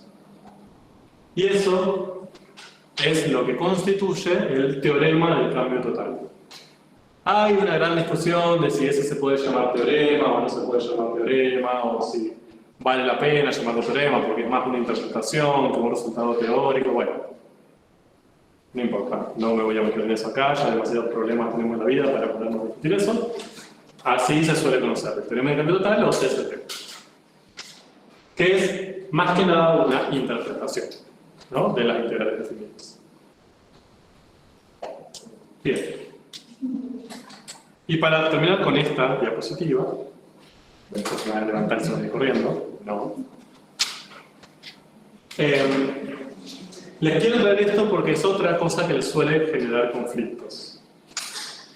Ahí tienen las tesis y los enunciados de 3 conceptos teóricos que vimos hoy.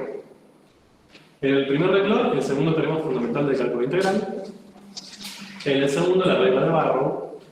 Y en el tercero, el teorema que vamos a ver. ¿Sí? Véanlos, háganse amigos, conéctense con ellos, tatúenselo en la piel. Y mi pregunta es, ¿en qué se diferencia? El primero que es una función. Bien, fíjense eso. Vamos por partes. El segundo teorema fundamental del cálculo integral, cuando yo lo aplico, ¿qué obtengo como resultado? O sea, no tengo un número, ¿no? Obtengo una función, acá aparece una variable. Entonces, el resultado es una función. ¿Y esto qué es? Una función Una función integral. ¿De acuerdo? En los otros dos, ¿qué aparece acá? ¿Qué tipo de elemento matemático es este? Una integral definida. Bien, ahí tenemos una diferencia ya. Acá tenemos una función integral, acá tenemos integrales definidas.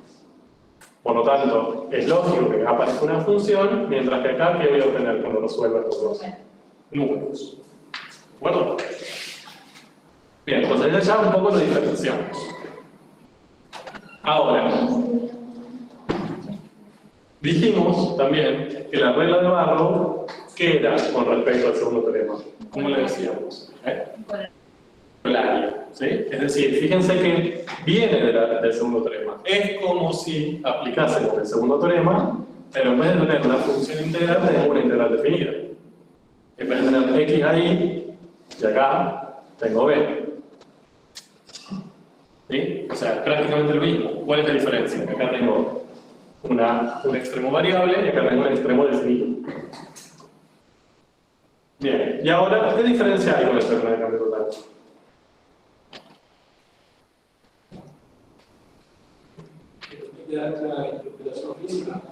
Bien, perfecto. Fíjense que desde lo matemático, desde, digamos, la cuentita, no hay diferencia, ¿no? Estoy haciendo una integral definida de una función, busco una primitiva, reemplazo extremo superior e inferior. Acá estoy haciendo una integral definida de una función, busco su primitiva, reemplazo el extremo superior e inferior. O sea, desde lo matemático son iguales. La diferencia es la interpretación. Lo interpretativo. Yo voy a llamar, o voy a decir que estoy aplicando el teorema del cambio total cuando esta función que represente una velocidad, represente una razón de cambio. Lo puedo interpretar como la función que describe la velocidad a la que cambia tal cosa. En cambio, la regla de Barrow lo puedo aplicar siempre, ¿no? Ante cualquier función, no importa que representa esto. ¿Sí? Es algo genérico para cualquier función sin pedirle que represente algo. ¿De acuerdo? Entonces, estos dos sí tienen una diferencia desde lo matemático puro, digamos. Obtengo diferentes resultados, se aplica para resolver diferentes objetos o elementos matemáticos, mientras que en estas dos la diferencia ya no es tanto desde la resolución matemática, sino desde su peso interpretativo. Entonces, si yo tuviera que decidir cuál está adentro de cuál, o cuál es un caso particular de cuál, ¿cómo lo haríamos? ¿Cómo lo podríamos graficar? ¿Cuál es el más general de todos? El segundo tema fundamental. Bien, el segundo teorema es el más general de todos. Yo lo puedo aplicar en todos estos casos, el segundo teorema. Todos estos posibles problemas que están acá adentro, lo puedo resolver. ¿Dónde estaría la regla de Barrow? Incluido. Es un caso particular del segundo teorema. Que es básicamente usar el segundo teorema en caso que el extremo superior esté definido y no sea variable. ¿Y dónde estaría el teorema de cambio total? Adentro de Barrow. ¿Sí? Sería aplicar Barrow en los casos donde esa función además representa una velocidad. ¿Se entiende? Entonces es como casos particulares de casos particulares. Bien, vamos hasta acá. Los mareé demasiado, están como... Empezamos ahí en un intermedio de este tema que es como medio mareante de a dónde vamos, pero a ver, llegamos ya a un oasis. Profe, Sí, la regla de Barrow se puede usar para calcular áreas también. dame 3 segundos y voy hacia ese mundo.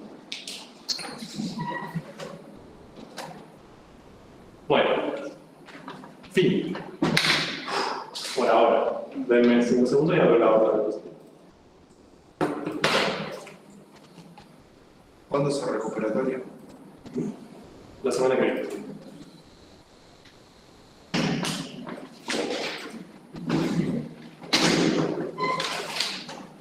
Esta no sé si la mandé a la fotocopiadora.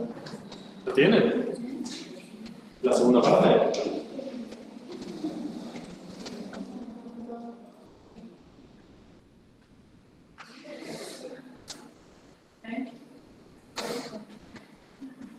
Bueno, si no, la mandaré para la semana próxima. Bueno, entonces, ahora sí nos vamos a meter de lleno con las aplicaciones o las interpretaciones de las integrales. Entonces, lo que tienen acá no lo voy a decir porque básicamente esto es un resumen de lo que estuvimos viendo hasta ahora. Se suponía que con esto empezaba otra clase, pero no vale la pena porque ya es la continuación de lo que venimos viendo. Tienen un resumen ahí de los 3 elementos matemáticos que aparecieron en la diapositiva anterior, ¿no? ¿Se acuerdan la integral definida, que se definía como un límite de la suma de Riemann? La función integral, que era una de las primitivas del integrando, y la integral definida, que era la familia de todas las primitivas del integrando. Y ahí también tienen un pequeño resumencito de cómo aparecían el primer teorema y el segundo teorema. Esto el lunes que viene hacemos un repaso usando esto.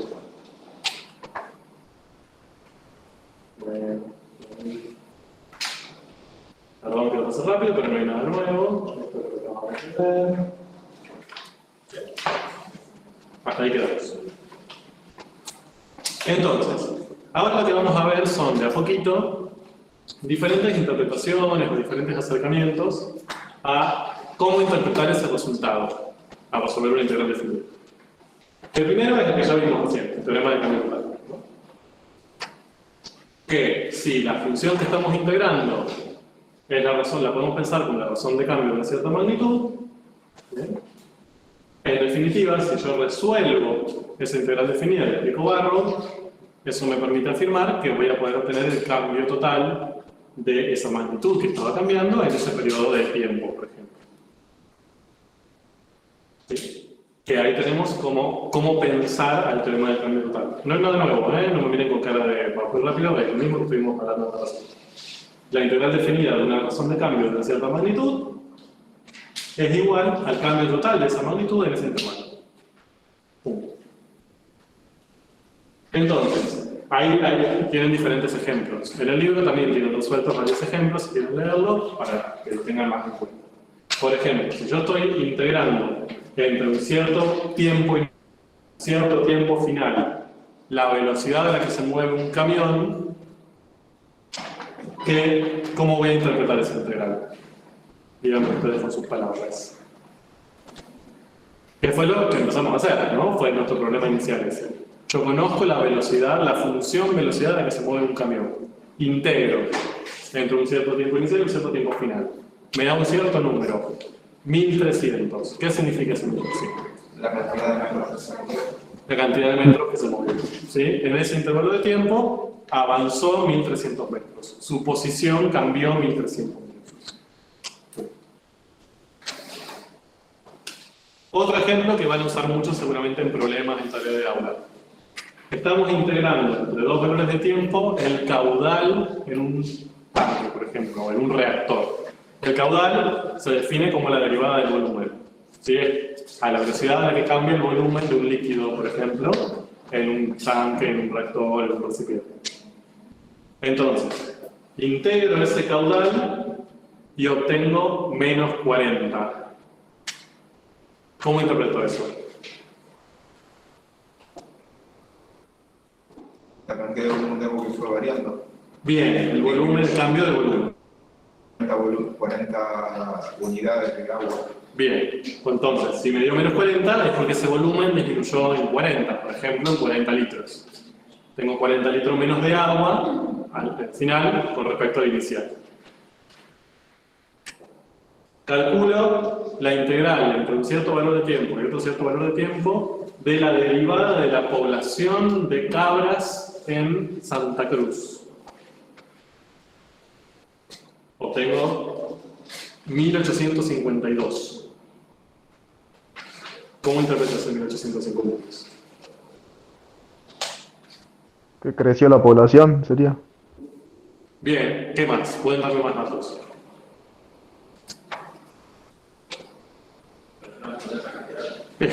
Básicamente que tengo 1852 más cabras.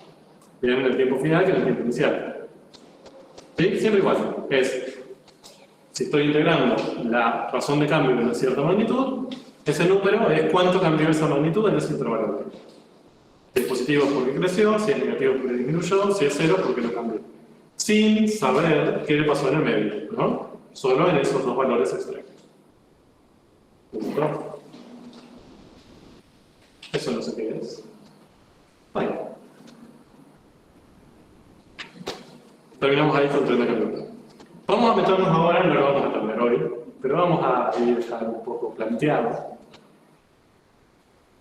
Trabajar con integrales para el trabajo con áreas. Eso ya lo empezamos a hacer, ¿no? ¿Se acuerdan que más que nada en la parte de aproximación por sumas de Riemann, estuvimos viendo que nosotros lo que podíamos hacer era pensar cada uno de esos segmentos constantes, ¿sí? Esa constante por la longitud de ese subintervalo, lo podíamos pensar como el área de un rectangulito, ¿sí? Y sumar después todas las áreas de rectangulitos. Siempre y cuando que Sean positivas. sea positiva, exacto, esos valores constantes sean positivos, ¿no? Hasta ahí habíamos llegado. Ahora vamos a explorar un poco más esto. Entonces, volvemos prácticamente al principio. Yo acá lo que tengo es este problema que les planteé al principio, ¿se acuerdan? Del camión que frenaba con esta velocidad y que lo que intentamos hacer después fue tratar de encontrar cuánto se había desplazado el camión al frenar. Entonces ahí apareció que no lo podíamos hacer exactamente, surgió la necesidad de plantear las integrales y bueno, caos. Y ahora estamos mucho peor psicológicamente que al principio de agosto. Bien, por este motivo. Ahora, mi pregunta va a ser otra. Usando esta misma función que tienen ahí, le voy a sacar la parte interpretativa. Le voy a decir, bueno, no me interesa qué representa h. ¿De acuerdo? Ya no es la velocidad de un camión, nada, es h, la función h. Quiero saber el área de esta región violeta que tienen ahí. Bien, fíjense que mi pregunta pasó de la física a la geometría. Ya no me interesa cuánto se movió un camión teórico, odio los camiones, ahora me interesan las áreas de figuras. Y quiero saber cuál es el área de esta región. Si esto fuera un triángulo, un rectángulo, un círculo, lo podría calcular. Pero acá el problema es que esto tiene, no sé qué forma, si esto sigue de una forma regular, no tengo idea. Pero estoy emperrado en que me digan exactamente el área de esa región violeta. ¿Cómo lo podrían hacer? Díganlo ustedes. Ya hablé demasiado y me cansé. ¿Cómo podrían hacer para calcular exactamente ese área? Calcular ese ¿Por qué? En realidad se podría, si tenemos la función, se podría integrar la función y estar en el área. ¿Cómo saben? A ver, lo que me están respondiendo, perdón la gente virtual, si no me olvido que escuchan, es que si integro a h entre 0 y 120, obtengo el área. Si hago la integral definida de h entre 0 y 120, me daría como resultado el área. Mi pregunta es, ¿cómo saben? ¿De dónde sale eso? Porque dentro de un intervalo continuo que es positivo, si yo subdivido en infinitas particiones, por así decirlo, me quedaría proyectado que el área que yo quiero calcular, en vez de ser rectángulos, en vez de ser un área aproximada, sería el área de la curva esa. Sí, el área bajo de la curva. Sí, bajo la curva. Perfecto, excelente. Fíjense que yo lo que podría hacer sería un proceso similar al que hicimos antes, ¿no? Subdividir el 0,120 en partecitas. Tomar cada una de esas partecitas como la base de un rectángulo. ¿Sí? Por ejemplo, de 0 a 10. Plantear una altura para ese rectángulo, que sea aproximadamente la altura de la función, más o menos. ¿Sí? Entonces, el área bajo la curva h en esa parte la aproximo usando un rectangulito que tiene base 10 y altura aproximadamente, no sé, 45. ¿Se ve? Entonces, a ver, voy a hacerlo más grande porque no es tan difícil de ver. Voy a tomar entre 0 y 40. El área bajo la curva de la gráfica de la función h hasta 40, que sería esta región que parece más o menos como si fuera un trapezoide, pero no lo es porque esto es curvo. ¿Yo qué hago? Bueno, planteo un rectángulo de base 40 y de una altura que aproxime esa altura, ¿no? Por ejemplo, no sé, 35.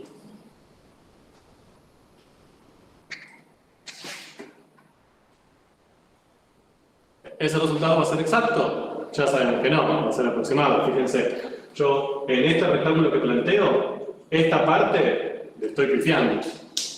No la tendría que sumar y la estoy sumando. No está en la parte violeta, pero yo la estoy incorporando. Mientras que esta parte de acá arriba, yo tendría que incorporarla, pero yo no la estoy incorporando. ¿Se ve? O sea, ahí estoy cometiendo error. Quizás se compensa, pero estoy cometiendo error. Entonces, el área bajo la gráfica de h entre 0 y 40, yo la aproximo usando este rectangulito. Lo mismo haría entre 40 y 120, por ejemplo, sería este rectangulito. Y el área bajo la gráfica de h la puedo aproximar como la suma de esas dos partes. ¿Bien? ¿Les suena conocido? Lo mismo que hicimos antes, ¿no? Plantear una función escalera y ahora, en vez de pensarlo como velocidad por deltas, que era lo que hacíamos antes, lo pensamos directamente como áreas de rectángulos, altura por base, pero lo mismo, ¿no me acuerdo? Entonces, básicamente, yo lo que tendría que hacer sería lo mismo que hice antes para aproximar cambios, ahora lo puedo usar para aproximar áreas. Y si quiero llegar a la exacta, ¿qué hago? ¿Cuál sería mi estrategia para que yo no sea aproximado sino exacto? Bien, o sea, ¿cuál sería el paso ahí para llegar a la integral? ¿Qué tendría que ser? El límite, buscando que esas bases tiendan a 0, para que cubran todo el área. ¿Estamos de acuerdo? Lo mismo, nada nuevo bajo el sol. Siempre y cuando ¿qué? ¿Cuál es la única condición que tengo acá? Sea continua la función y ¿qué más? Otra positiva. Y que sea positiva, porque si tengo una parte negativa, me quedaría una altura negativa y eso ya sabemos que no puede ser así, ¿no? Pero en este caso me recontra recibe. Bien. Esto no le voy a dedicar demasiado tiempo, lo voy a usar rápido porque lo vi. Entonces, partición, elijo punto muestra, me fijo cuál es la imagen, función escalera, calculo, antes calculaba altura por delta t, bien, eso me daba una cierta suma de Riemann que si buscaba que la norma de la partición tendría 0, eso me daba L, la integral, ¿no? Si ahora en vez de pensarlo como velocidades y delta, lo pienso como áreas de rectángulos, ese delta t por h, dicho de otra manera, base por altura, obtendría área 1, área 2, área 3, sumo, me da la suma de las áreas, y esa suma de las áreas, si yo busco que la norma de la partición tiende a 0, me daría en definitiva el área exacta. Ahora, en este caso, fíjense que yo puedo hacer una partición ahí para esa función, cambiar la función, ¿no? Hago la partición de 0 a 30, por ejemplo, busco puntos muestra, hago la función escalera, planteo los rectangulitos,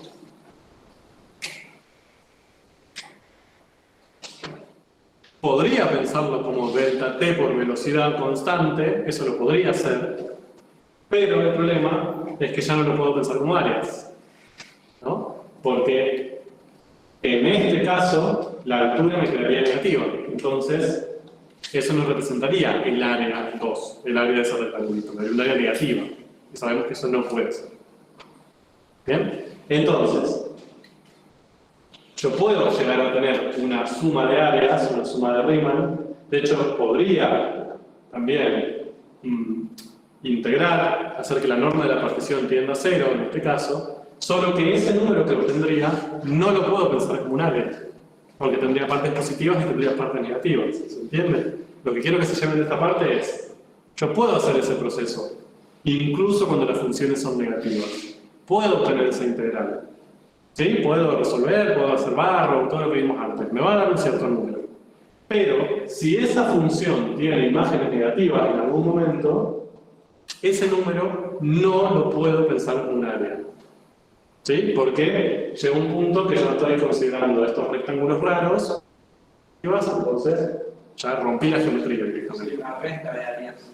¿Sería una resta? Sí. Sí, claro. Se podría proyectar en el eje X, o sea, esa misma área que se proyecta en el... Bien, ustedes me pueden decir, bueno, pero a ver, yo agarro este pedacito y lo pongo acá, y ya está. ¿No? Y dejate de molestar, y listo. De negativo, el paso positivo, ya está. Podría, ¿sí? Pero a lo que voy es, así como está, no. Y no. Entonces, lo que quiero que se lleven de esta primera parte es el proceso de integración que vamos a usar para calcular áreas, que es el mismo que vimos antes. Es particionar, buscar punto muestra, hacer la escalera, hacer la aproximación, y después, para llegar a un valor exacto, pido que la norma de la partición tienda a 0. ¿Bien? Calculo ese número, que es la integral, y antes eso yo lo pensaba como un cambio, y ahora lo puedo pensar como un área, siempre y cuando no aparezca esto. Mi función no tenga partes negativas, porque ahí, en ese proceso que estoy planteando, va a llegar un momento que tenemos rectángulos con alturas negativas. Entonces, caos. ¿Bien? Se rompe todo, estalla el mundo. ¿Puedo obtener ese número? Sí, lo puedo. Entonces, si yo agarro esta función j, y les digo, la integral entre 0 y 100 de j me da 23. ¿Qué representa ese 23 en ese caso? ¿Cómo puedo pensar ese 23? La variación de temperatura que hubo 23 minutos. Bien, si esa fuera, por ejemplo, la derivada de la temperatura, podría decir cambió 23 grados, aumentó 23 grados, perfecto. ¿Lo puedo pensar desde lo geométrico? No. No hay ningún área de nada, o sea, así directamente no. Ahora, si yo les dijera que la integral de j, ¿no?, de la misma función, de 0 y 30, es 45, ¿qué me podrían decir ahí? Ahí sí. Ahí sería el área del primer triángulo. Bien, ahí lo que yo te podría pensar como que la temperatura cambió 45, lo puedo pensar como una variación, como un cambio, al igual que la otra integral, podría seguir aplicando eso, un cambio total. Y acá, además, también puedo interpretar ese 45 desde una perspectiva geométrica. Porque acá sí, entre 0 y 30 la función es positiva. Entonces, este 45 sí lo puedo pensar como el área que está por debajo de la curva entre 0 y 30. Sería el área de esta región, que no es un triángulo.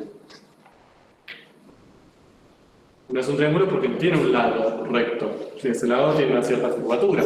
Entonces lo podemos llamar triángulo verde. ¿Bien? Es mentira, eso lo estoy inventando, pero es el área de ese triángulo verde. ¿De acuerdo? Fíjense, y voy a ser molesto con esto porque les complica la vida, yo lo sé. Son cuestiones de interpretación, no de posibilidad de cálculo. ¿A qué voy con esto? No es que no puedan resolver esas integrales como vimos en la diapositiva pasada. ¿Sí? En la presentación. No es que no van a poder llegar a esos puntos. El punto es cómo van a poder interpretar esos números en diferentes contextos. Al teorema del cambio total, si esa j representa una velocidad, lo van a poder aplicar en todos los casos. Pero desde una perspectiva geométrica, solamente lo van a poder interpretar si esa función en ese intervalo no es negativa. ¿Ok?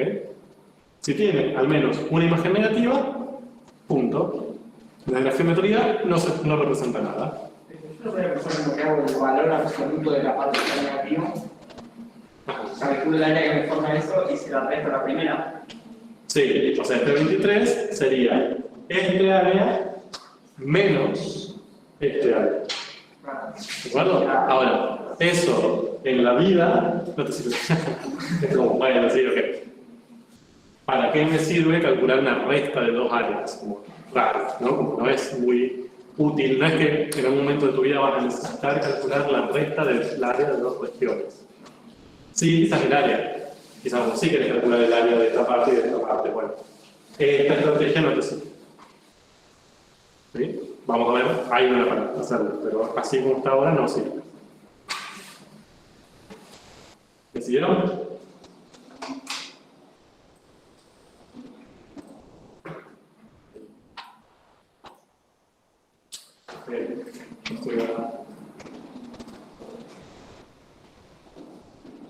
Entonces, la pregunta va a ser, ¿cómo hago entonces para calcular áreas de regiones planas que no, sin limitarme por el hecho de que la función sea positiva, negativa, tenga una parte positiva, una parte negativa, o sea, ¿no?, saliendo de ese mundo horrible de criticar el cuerpo de las funciones, ¿no? Es decir, sin ver qué signo tiene, ver hasta dónde puedo calcular, ver si, bueno, la divido en pedacitos, ¿no? Si hay alguna manera de calcular áreas de ciertas regiones sin importarnos cuáles son las funciones que están ahí implicadas. Por ejemplo, esa. Fíjense que ahí hay un caos. Primero que está limitado por arriba por una función, por abajo por otra función, o sea, ni siquiera por el eje X, por otra función curva. Una parte de esa curva tiene imágenes negativas, un caos, ¿no? ¿Cómo puedo hallar esa área? Entonces, lo que voy a hacer, van a ver que la forma de pensarlo es muy parecida a la forma que lo pensamos recién. Miren, lo primero que voy a hacer es limitar mi área, mi región. En este caso, mi región está formada por un montón de puntos cuya X no son menores a 1 ni son mayores a 1. ¿Se ve? Todos los puntos que están internos tienen su valor de x entre 1 y 11. Ya si tiene 12, por ejemplo, no está incluida dentro de la región que yo estoy queriendo calcular su valor. Entonces, voy a trabajar en el intervalo 1-11. Lo que pasa antes de 1 y después de 11, no me importa. Lo diré de una forma un poco menos respetuosa, pero me voy a continuar. Entonces, ¿qué hago con mi intervalo 1-11? Lo particiono. Por ejemplo, entre 1 y 5, entre 5 y 8, entre 8 y 11. ¿Qué hago después? Tomo puntos muestra. Estoy haciendo lo mismo que antes, ¿eh? Por ejemplo, el 3, el 7 y el 10, adentro de cada uno de los subintervalos.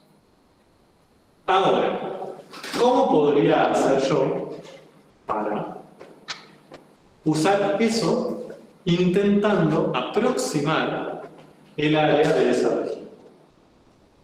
¿Sí? Fíjense. Yo les doy una pista. Voy a plantear rectángulos. Increíble. Ya con eso les dije todo. Voy a plantear un rectángulo que tenga base entre 1 y 5, ¿no? Es decir, hasta acá. ¿Qué rectángulo tomarían que aproxime, que tenga un área aproximada a el área de la región que yo estoy queriendo calcular entre 1 y 5? Es decir, que aproxime el área de este triángulo que tengo ahí. Hay un rectángulo entre 5 y 1. Entre 5 y 1. ¿Y para qué le agarré 3? Si yo tomo un rectángulo entre 5, 1 y estos dos, fíjate que estoy tomando un rectángulo súper grande, o sea, me incluye todos los puntos adentro de este y me sobra un montón. No sé si ¿Porque es el de área más grande? ¿Cómo? Porque es el que tiene más área que los otros. Sí, pero ya que ese tiene más área que el que yo estoy buscando. Ahora, lo que voy a hacer es lo siguiente, algo muy parecido a lo que hacía antes. Voy a usar mi punto muestra para, ¿se acuerdan que nosotros el punto muestra lo usábamos para fijar el valor constante de la escalera? Ahora lo voy a hacer lo mismo, pero 2 veces. Voy a usar mi punto muestra, en este caso, y su imagen en F va a ser mi escalón superior. ¿Sí? Y su imagen en G va a ser mi escalón inferior. Bueno, con pulso, por favor. ¿De acuerdo? Entonces, ahora mi rectángulo está. Antes nosotros lo limitábamos por arriba con un escalón y por abajo con el eje. Ahora no, lo voy a limitar. Arriba con F en 3 y abajo con G en 3. Entonces, el área de este rectangulito que acabo de generar es, fíjense, parecida a la del trianguloide, ¿no? Me sobra esta parte, pero me falta esta parte, entonces más o menos estamos. ¿De acuerdo? ¿Me siguieron? Voy a hacer lo mismo acá. Voy a trabajar entre 5 y 8, ¿no? Por arriba voy a tomar mi punto muestra. Me voy a F en 7. Con cariño, por favor. Y por debajo, G en 7, por acá. Entonces ahí generé otro rectangulito. El área de este rectangulote que generé ahí es parecida al área de la región que yo estoy queriendo calcular. ¿Sí? ¿Me van siguiendo el proceso? Es parecido a lo que hacíamos antes, pero ahora en vez de hacer escalones, tenemos que hacer 2 escalones, uno para F y uno para G. Y lo mismo acá. 10 y 10. Entonces tengo este rectángulo. ¿Sí? Bien, todo eso que lo hice horriblemente, ahora va a aparecer todo bonito. Entonces, fíjense, ahí lo que aparecen son las flechitas que me indican la imagen de 3 en F y la imagen de 3 en G. la imagen de 7 en F, la imagen de 7 en G, la imagen de 10 en F, la imagen de 10 en G, y uso esos valores para armar mis rectángulos. Si sumo el área de estos tres rectángulos, la suma me da aproximadamente igual al área de la región que estoy queriendo calcular su área, ¿no? Bien. Ahí tiene A1, A2, A3, sumo, y eso es aproximadamente el área de la región. ¿Cómo hago para encontrar exactamente? Busco que la norma de mi partición tienda a 0. En vez de buscar, planteo infinitos. Y listo. ¿Sí? Ahora, ¿cómo plantearían ustedes el área 1? ¿Cómo escribirían este A1 simbólicamente? Hacemos eso y los dejo subir. Ese área del primer rectángulo, simbólicamente. ¿A qué es igual? A la sumatoria del área de los cuatro rectángulos, de los tres rectángulos. No, de este nomás, ¿eh? Yo quiero escribir simbólicamente el área de este rectángulo primero. Entonces, ¿cómo se calcula el área de un rectángulo? Entonces sería la base, su base, por su altura, ¿no? ¿Cuánto mide la base? ¿O cómo podríamos calcular su base? Delta X. Es el delta X. En este caso vale 4, ¿no? Pero sería el delta X correspondiente a ese subintervalo. ¿Y su altura? ¿Pero qué es el delta Y en este caso? F en 3. La velocidad. Bien. Sí. Sería F en 3, ¿no?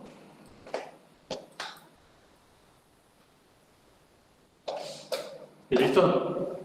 Esa sería, la altura sería la imagen de F en 3. No, la imagen de F en 3 menos la imagen de F en... En 3. ¿De acuerdo? ¿Todo ven esto? ¿Por qué en 3? Igual. Porque yo toqué 3. No está en 5, es la de 1. Acá está.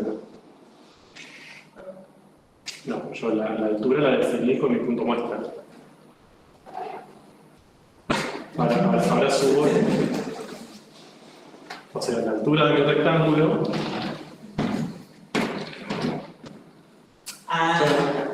La tomé de esta altura, que sería F en 3, menos G en 3. ¿Bueno? Entonces, fíjense que cada rectángulo, el área de cada uno de esos rectangulitos lo puedo pensar como el delta X por la resta de las dos imágenes de F en el punto muestra menos G en el punto muestra. F en el punto muestra menos G en el punto muestra. ¿Ok? Bien, entonces, en definitiva, yo puedo hacer eso con cada uno de los rectángulos para que pueda ver. Vamos a probarlo.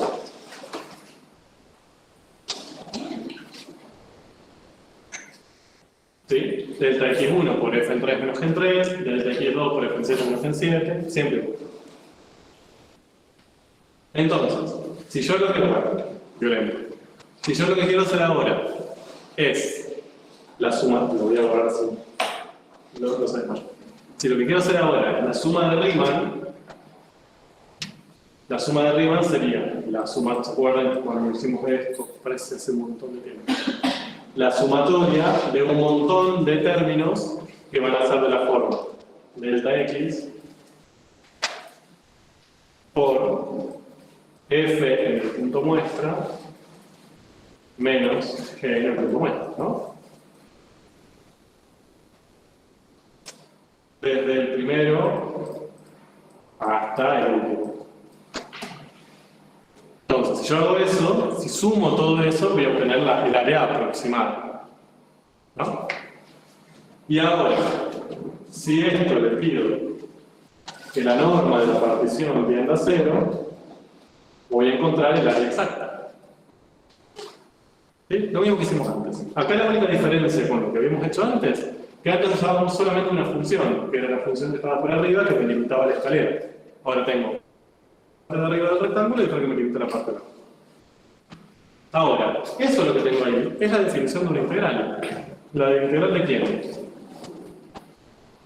Esto es, fíjense que es el límite de una suma de Riemann, ¿no? Entonces, esto seguramente es una integral definida. ¿De quién? ¿Qué función estoy integrando ahí?